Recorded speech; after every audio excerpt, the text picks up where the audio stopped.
भाऊ कदम यांचे पूर्ण नाव हे भालचंद्र पांडुरंग कदम असे आहे. 3 मार्च 1972 मध्ये भाऊचा जन्म झाला. त्यांचे बालपण हे मुंबईतील BPT क्वार्टर्समध्ये गेले आहे. वडाळा येथील ज्ञानेश्वर महाविद्यालयातून त्यांनी आपले शालेय शिक्षण पूर्ण केले. लहानपणापासूनच ते खूप लाजाळू आणि शांत स्वभावाचे आहेत.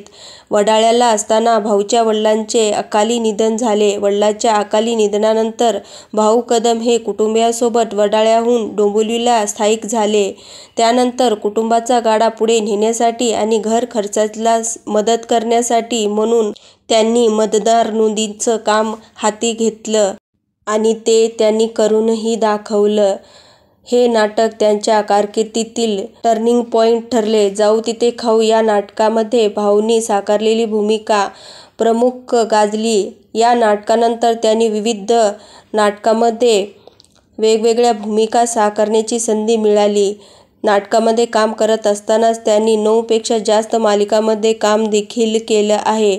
दरम्यान नाटकामध्ये भाऊ कदम काम करत असताना त्यांचा अभिनय इंडस्ट्रीतील अनेकांनी पाहिला होता. मराठी इंडस्ट्रीतील अनेकांना त्यांच्या कामाबद्दल माहिती होती. त्यापैकीच काही लोकांनी त्यांचे नाव त्यावेळी झी मराठीवर सुरू झालेल्या फू बाई फू या कॉमेडी शोमध्ये सुचवले होते. या शोकडून भाऊंना सलग 2 वेळा ऑफर मिळाली होती, परंतु भाऊंनी ही ऑफर 2 वेळा धुडकावली होती. त्यांनी ही ऑफर न स्वीकारण्याचं कारण म्हणजे लाजाळू स्वभावाच्या भाऊंना मला हे काम जमणार नाही असे वाटत होते. त्यामुळे या कार्यक्रमात आपण काम करू शकणार नाही असे भाऊंना वाटायचे. अखेर 3ऱ्यांदा भाऊंना पुन्हा फू बाई फूची ऑफर आली आणि त्यावेळी मात्र त्यांनी ती स्वीकारली. बरं, नुसतीच स्वीकारली नाही तर फू बाई फूच्या 6व्या पर्वाचे विजेतेपद देखील भाऊंना पटकावले. फू बाई फू मध्ये काम करत असतानाच भाऊंनी परीक्षकांचे आणि चाहत्यांचे मन जिंकले होते. या पर्वात त्यांनी अभिनेत्री सुप्रिया पठारे, भरत गणेशपुरे, कुशल बद्रिके, श्रेया बुडगे आदी कलाकारांसोबत काम केले होते. फू बाई फूचे सूत्रसंचालन करणारे अभिनेते व निवेदक डॉ. निलेश साबळे यांनी नंतर चला हवा येऊ द्या या कार्यक्रमात पुन्हा कॉमेडीचा तडका लावला.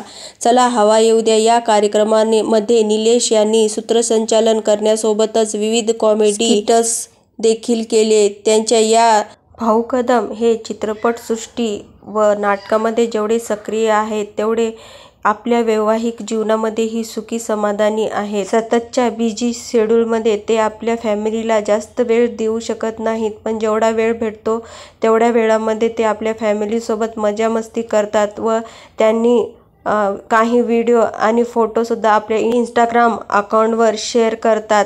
तर भाऊ कदम यांच्या पत्नीचे नाव ममता आहे.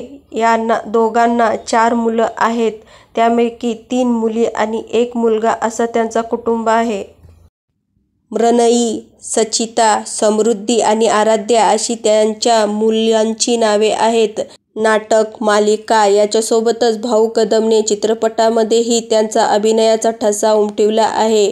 तुझं माझं जमेना, जाऊ तिथे खाऊ, टाइमपास टाइमपास तू, जाऊ द्या ना बाळासाहेब, सायकल सांगतोय का, मिसमॅच, नशीबवान, बाईक्स, हाफ तिकीट, झाला बोबाटा, नारळवाडी, कोकणस्थ, नारबाची वाडी अशा काही गाजलेल्या चित्रपटात आणि नाटकामध्ये त्यांनी काम करून प्रेक्षकांचे मनोरंजन केलं आहे आणि आपली एक वेगळं स्थान निर्माण केलं आहे. तर तुम्हाला भाऊ कदम आवडतात का? त्यांची फॅमिली व त्यांची पत्नी तुम्हाला आवडते का? हे नक्की कमेंटमध्ये सांगा. आणि आतापर्यंत जय भवानी न्यूज या चॅनलला सबस्क्राईब केलं नसेल तर नक्कीच सबस्क्राईब करून घ्या. धन्यवाद.